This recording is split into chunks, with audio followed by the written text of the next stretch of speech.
इस बीच जो है मुख्यमंत्री अशोक गहलोत ने भी एक ट्वीट किया। वो ट्वीट एक बार आपको बताते हैं। हालांकि 12:30 बजे वो प्रेस कॉन्फ्रेंस भी करने वाले हैं, तो देखिए कि जो उन्होंने ट्वीट किया है वो आपको विस्तार से हम बताते हैं। ईडी की कार्रवाई पर मुख्यमंत्री अशोक गहलोत का ये ट्वीट। उन्होंने लिखा कि दिनांक, उन्होंने तारीख बताई 25/10/2023 राजस्थान की महिलाओं के लिए कांग्रेस की गारंटी लॉन्च, और दिनांक 26/10/2023 राजस्थान कांग्रेस अध्यक्ष गोविंद सिंह डोटासरा जी के यहां पर ईडी की रेड। यानी कि देखिए जो कल बयान सामने आया था, गारंटी दी थी, उसको ईडी की रेड से मुख्यमंत्री ने जोड़ते हुए ट्वीट किया है। आगे उन्होंने लिखा कि मेरे बेटे वैभव गहलोत को ईडी में हाजिर होने का समन है। अब आप समझ सकते हैं जो मैं कहता आ रहा हूं कि राजस्थान के अंदर ईडी की रेड रोज इसलिए होती है क्योंकि भाजपा ये नहीं चाहती कि राजस्थान में महिलाओं को, किसानों को, गरीबों को कांग्रेस द्वारा दी जा रही गारंटियों का लाभ मिल सके। तो देखिए मुख्यमंत्री ने ये भी बता दिया कि उनके बेटे को भी समन भेजा है, वैभव गहलोत को भी समन भेजा है ईडी ने। और जो उन्होंने कल गारंटी दी है, जो महिलाओं के लिए गारंटी दी है, उससे जोड़ते हुए उन्होंने इस बात को रखा कि देखिए कि जो बीजेपी है वो चाहती नहीं कि लाभ मिल सके गरीबों को, महिलाओं को, बेरोजगारों को, युवाओं को इसका लाभ मिल सके। तो ये जो ट्वीट है वो आपको दिखा रहे हैं। मुख्यमंत्री का इस पर ट्वीट भी आ गया, और जाहिर तौर पर जब प्रेस कॉन्फ्रेंस करेंगे मुख्यमंत्री अशोक गहलोत तो उसमें भी ये बात जाहिर तौर पर नजर आने वाली है। और ईडी की कार्रवाई पर मुख्यमंत्री अशोक गहलोत का ये ट्वीट है। दामोदर मेरे सहयोगी हमारे साथ लगातार ग्राउंड से बने हुए हैं।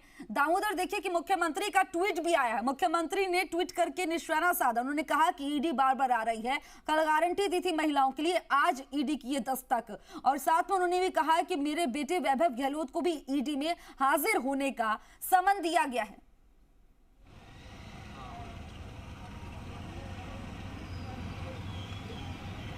देखिए, इसी मैटर को, मामले को लेकर आज मुख्यमंत्री खुद 12:30 बजे पीसी करेंगे, क्योंकि जो ईडी की लगातार जो राजस्थान में कार्रवाई देखने को मिल रही है, और कई बार जो आरोप प्रत्यारोप है कांग्रेस की ओर से भी ईडी पर सवालिया निशान खड़े किए गए हैं कि बेवजह परेशान किया जा रहा है राजस्थान, क्योंकि कांग्रेस सरकार है, सेंटर में जब बीजेपी की सरकार है, तो ऐसे में यहाँ पर सरकार गिराने की भी कोशिश की गई थी। और अब ईडी के द्वारा, यानी कह सकते हैं कि अब कांग्रेस, जो राजस्थान कांग्रेस सरकार थी, ईडी द्वारा भी उनको परेशान किया जा रहा है। लेकिन ईडी के कुछ भी हाथ नहीं लगेगा, ऐसा मुख्यमंत्री जी ने भी कहा था, क्योंकि गणपति प्लाजा में जब कार्रवाई हुई थी, जब राज्यसभा सांसद किरोड़ी लाल मीणा ने आरोप लगाए थे काले धन जो इन निजी लॉकर्स में छिपे हुए हैं, उनको लेकर जब मुख्यमंत्री ने कहा कि वहाँ कुछ नहीं मिलेगा। वैसे बहुत से ऐसे लॉकर्स हैं जो खाली मिले हैं, कुछ लॉकर्स उनमें 1 करोड़ रुपए या 30 लाख या 50 लाख इस तरीके से मिले हैं, लेकिन उन पर भी अब जो इनकम टैक्स है वो कार्रवाई, क्योंकि अब एक चीज़ और बता देता हूँ मैं आपको किसी आधार पर, क्योंकि जो जैसे जैसे सूचना मिल रही है हमारे पास, जो सूत्रों के हवाले से खबर आ रही है, तो उडला के सहयोगी जो राजेंद्र गुप्ता है, महेश गुप्ता है, बाला हेडी है, सीए राजेंद्र गुप्ता है, और बिजनेस सहयोगी निधि शर्मा के घर भी ईडी की रेड पड़ी है। ईडी यानी निधि शर्मा के भाई दीपक ललित के यहाँ जांच के दायरे में लिया है, क्योंकि अब जैसे जैसे देखिए ये सब नाम क्यों सब सामने आते हैं, इसलिए आते हैं कि ईडी के जो दस्तावेज हाथ लगते हैं कार्रवाई के दौरान, तो इस दस्तावेज के आधार पर कौन कौन इनसे जुड़े हुए हैं, वहाँ तक ये कड़ी अब ईडी की जो कार्रवाई है वो इन कड़ियों तक पहुँचेगी। तो कह सकते हैं कि लगातार जो ईडी की जो एक्शन है, जो पेपर लीक मामले को लेकर जो किया जा रहा है, वो अब आगे जिस तरीके से अब जो कड़ी जुड़ती जा रही है। आज गोविंद सिंह डोटासरा के यहाँ पहुँची है, इससे पहले सिर्फ यही आरोप लगाए जा रहे थे कि एक बड़ा राजनेता है जो कांग्रेस सरकार में, उनके यहाँ वह भी इस पेपर लीक मामले से जुड़े हुए हैं। तो ये सब पहले बिना नाम के जब आरोप लगाए जा रहे थे, आज ईडी जब पहुंची है तो खुलकर सब सामने आ गया है। जी बिल्कुल। और दामोदर, जो मुख्यमंत्री का ट्वीट सामने आया, मुख्यमंत्री ने ट्वीट किया है, जाहिर तौर पर जो है इसके बाद बीजेपी में हलचल जरूर बढ़ेगी कि मुख्यमंत्री जाहिर तौर पर वो कह रहे हैं गलत इस्तेमाल किया जा रहा है, और कांग्रेस का बार बार यही आरोप लग रहा है। तो मुख्यमंत्री ने ट्वीट भी कर दिया और इसके बाद प्रेस कॉन्फ्रेंस भी करने वाले हैं। देखिए, एक चीज़ है, मुख्यमंत्री ने यह आरोप लगा दिया है कि ईडी का दुरुपयोग किया जा रहा है। ये इससे पहले जो पेपर लीक मामले में क्योंकि स्टेट गवर्नमेंट की एसीबी जो जांच एजेंसी है, एसीबी द्वारा भी ये पेपर लीक मामले को पकड़ा गया था और उनको जेल भी भेजा गया था। तो ये उसी आधार पे ही तो ईडी कार्रवाई कर रही है कि जब स्टेट गवर्नमेंट ने जब इन जो पेपर लीक मामले में जो भ्रष्टाचार हुआ है, उसी भ्रष्टाचार के तहत जो कार्रवाई एसीबी द्वारा की गई थी और एसीबी की कार्रवाई के बाद ही प्रोटेक्शन वारंट पर उन आरोपियों को पूछताछ के लिए ईडी द्वारा पूछताछ की गई लेकिन थी। एक चीज और देखने वाली बात है, पीसीसी चीफ गोविंद सिंह डोटासरा कब से कुछ दिन पहले एक बयान आया था, उन्होंने कहा था ठठेरा की बिल्ली हुड़का सू कौन ही डरे। क्या अब उन्हें डर लगेगा? देखिए वो तो लगातार ये भी कहते आ रहे थे हम ईडी का इंतजार कर रहे हैं, ईडी का इंतजार कर रहे हैं। लो अभी ईडी का इंतजार भी खत्म हो चुका है और ईडी भी पहुंच गई है, सरकारी आवास में पहुंच गई, उनके निजी आवास में पहुंची सीकर। तो सीकर में दो ठिकानों पर उनके डोटासरा के 2 ठिकानों पर कार्रवाई की जा रही है और जयपुर में 3 ठिकानों पर कार्रवाई की जा रही है। इसके साथ ही जो उड़ला है जल जीवन मिशन को लेकर, उन पर भी कार्रवाई की जा रही है।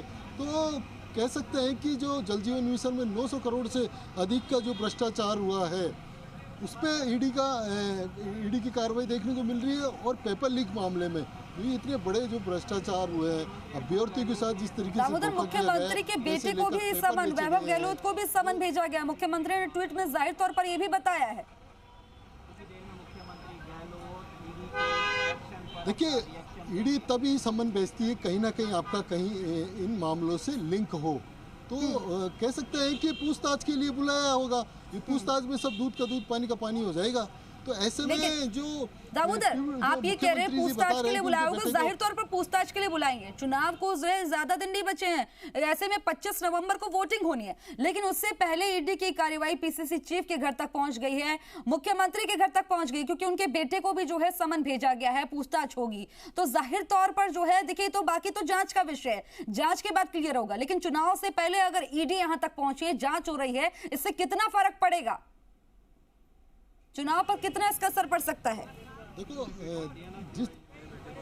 देखिए जिस तरीके से, क्योंकि यदि इसमें आप आरोपित होते हैं इस जांच में या पूछताछ में, यदि आपका कहीं ना कहीं लिंक मिलता है तो चुनाव में साफ जाहिर होता है कि इस पर पूरा प्रभाव पड़ेगा। ऐसे में लोगों को सामने आएगा कि जो हमारे जो प्रत्याशी जो बने हैं और जो जिन्हें हम चुनने जा रहे हैं या जिन्हें वोट करेंगे वो ऐसे भ्रष्टाचार में लिप्त हैं, तो ऐसे लोगों से जो आम जन जो वोटर्स है वो दूरी बनाएगा।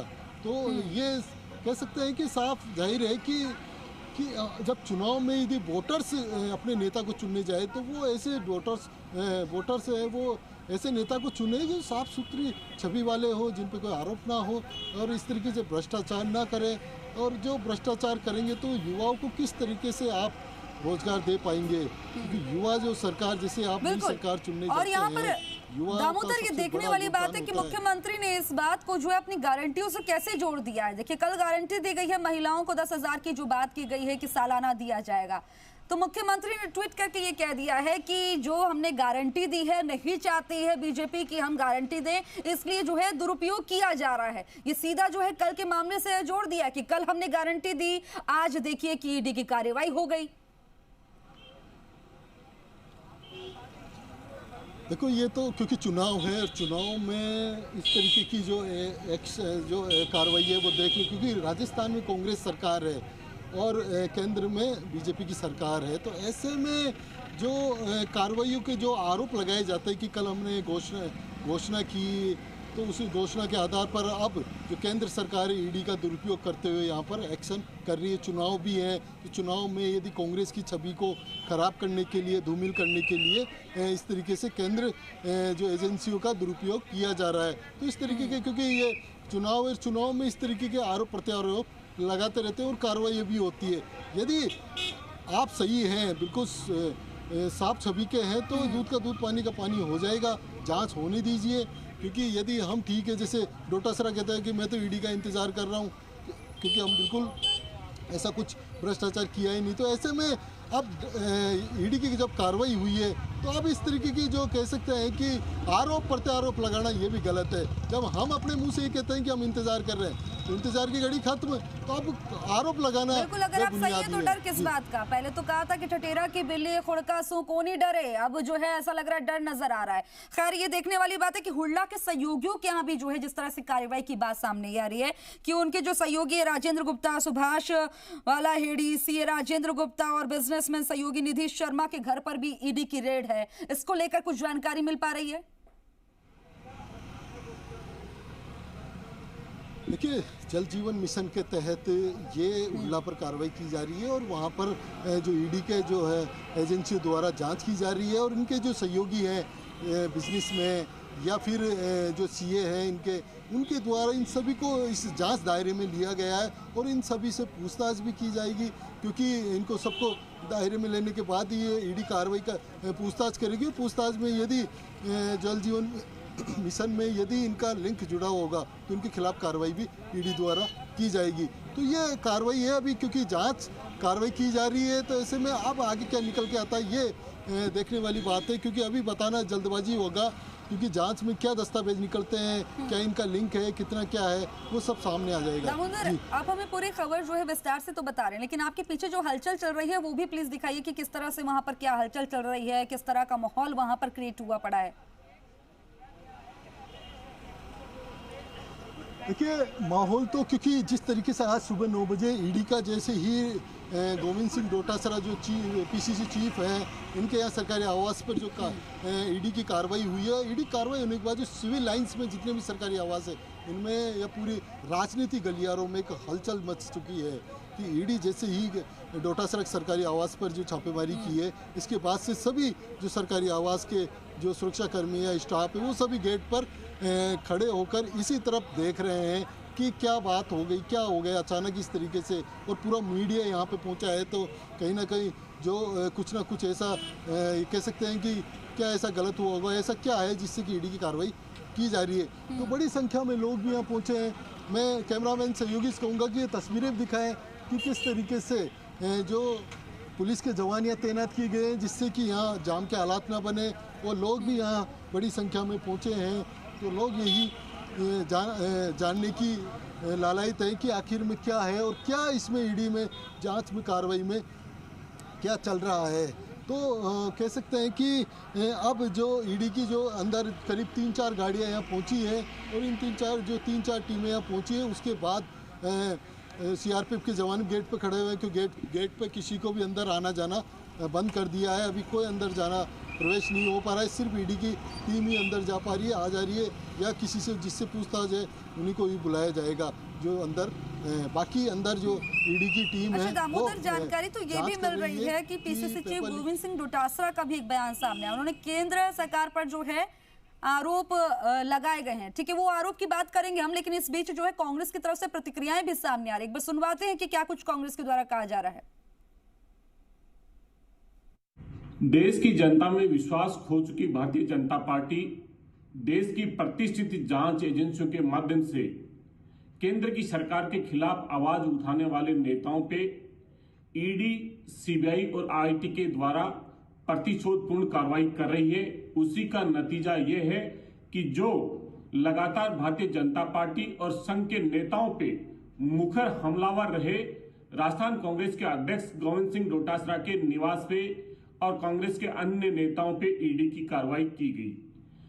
राज्य के अंदर चुनावी समय आने पे हम लगातार कहते रहे हैं कि केंद्रीय जांच एजेंसियां जो देश का गौरव होती हैं, उन्हें भारतीय जनता पार्टी ने अपने टूल के तौर पे, हथियार के तौर पे काम ना ले।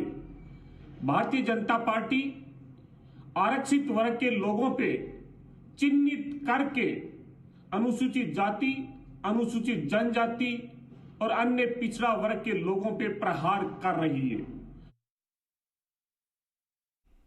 तो दामोदर, आपने आरसी चौधरी को तो सुना, लेकिन सबसे इंपॉर्टेंट ये भी है कि इसमें पीसीसी चीफ का भी एक बयान सामने। उन्होंने कहा कि इलेक्शन से पहले छवि खराब करने के लिए ईडी की जांच हो रही है। उन्होंने ये भी कह दिया कि मैं डरता तो नहीं हूं, खुले मन से कह चुका हूं, मेरा इन्वॉल्वमेंट है तो जांच हो जाए। तो जब जांच हो ही रही है तो फिर इस पर कांग्रेस का इतनी जो आपत्ति क्यों हो रही है? नहीं है इन्वॉल्वमेंट तो साफ हो जाएगा।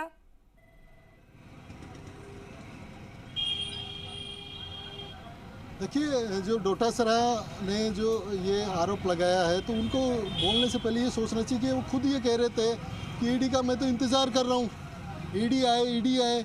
अब जब ईडी आ चुकी है तो अब आरोप प्रत्यारोप तो लगाना बेबुनियादी है।